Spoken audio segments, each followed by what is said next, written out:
Have you ever wanted to explore the Star Wars universe? Journey countless planets, iconic and new, at your own stake.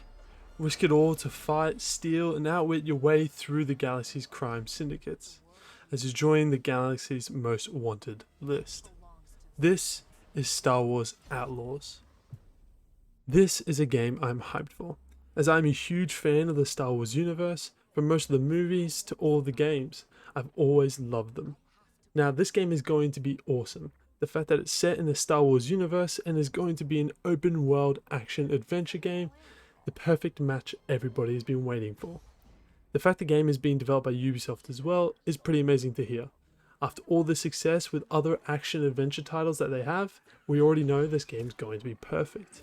Now, back in 2021, when the news about EA losing the licensing to exclusively make Star Wars games became public, every Star Wars fan got excited.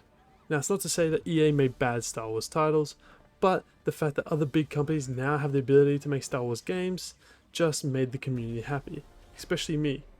On top of Outlaws, there is set to be another Star Wars game predicted to be released this year, though it is not being developed by Ubisoft, and it's meant to be more of a pure story game rather than an open world adventure.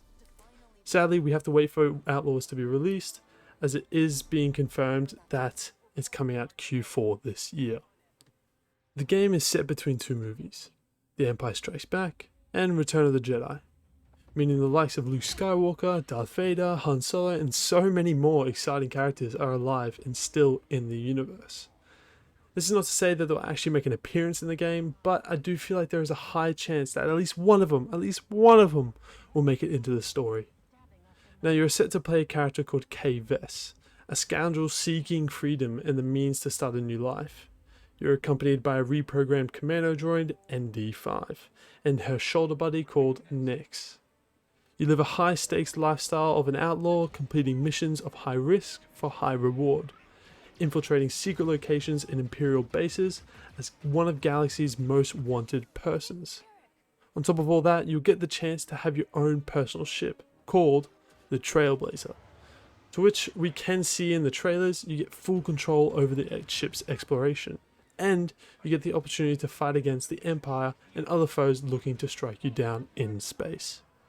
From my understanding, the developers behind Outlaws have taken a more handcrafted and manageable approach to the whole open world formula, which is hard to understand what that really means, but from what I'm gathering, it looks like they'll be spending more time individually building each planet and potentially changing up how you navigate the galaxy. I'm not entirely sure what they're going to do, but something like that. In terms of the size of the planets, they're going to roughly resemble 2 to 3 zones in the Assassin's Creed Odyssey.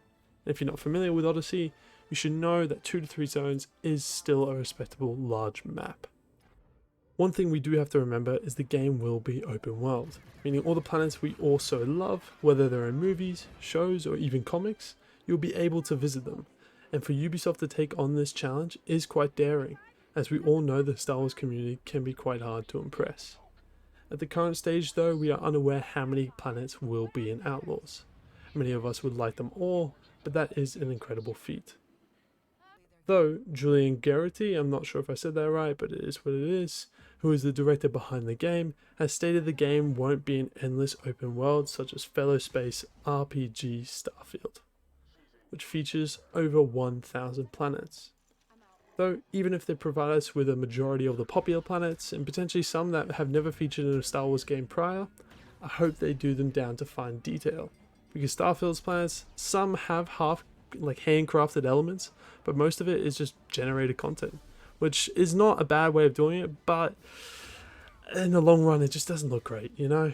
There's no uniqueness to each planet. Now, looking at the current gameplay and the stage of the game itself, I am quite happy with its development, as last year it was showcased at the 2023 Xbox event, and now a year later it is set to be released, which is great timing from Ubisoft, because we all know there are some games that get showcased and take a long time to come out. Skyrim. At the moment though, Ubisoft have another big title coming out early this year, being Skull and Bones, another game with a high expectation, and if they do succeed with that, then there's a high chance that Outlaws will succeed as well. Anyway, let me know what you think of the game down below in the comments, and if you're excited about this game as well as I am, make sure to leave a like and subscribe for more content. Thank you for watching. Peace.